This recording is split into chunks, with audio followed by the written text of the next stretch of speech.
I was most directly impacted by HIV because I myself was diagnosed early on. And then my partner of 14 years died, and that was the most direct impact. I came out into SM in the early 80s, and pretty soon the very leather men were my mentor, my teacher, my friend, the one I was playing with, started dying at an incredible rate. AIDS and HIV brought you face to face with your own mortality. You were young, and you saw your friends losing weight, covered in carposies, walking skeletons, and then dying.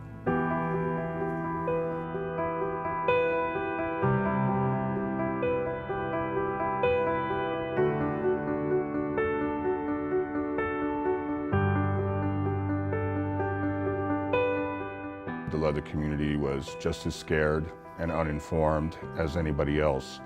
The difference was being kind of marginalized creatures anyway. We weren't afraid to get in the trenches. We immediately jumped to the aid of our fallen friends, the people that had taken ill.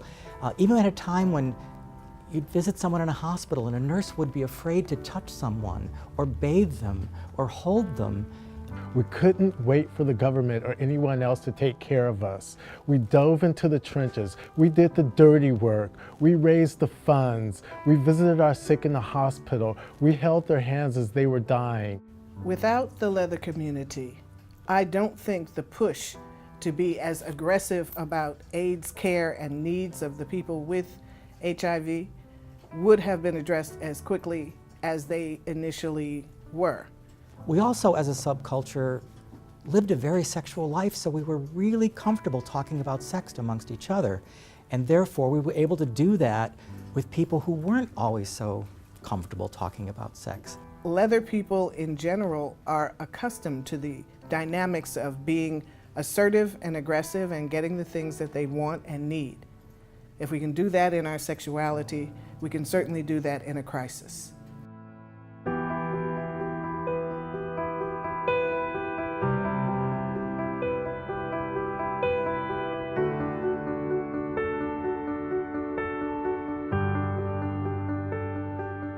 I always knew my community was very strong and assertive and brave, but losing your friends, people dying, is really painful and very, very hard to deal with. Losing somebody now is almost harder because that person has known me and has known so many of the people that I knew. And I often feel that when that person dies, yet the memories of all those other people die again. We have to find a way to remember those heroes who came before us, those men and women who fought so that we could live today and be here today. They worked hard for us, and we have to preserve their memory. We have to preserve their history. They fought for that, and they deserve it.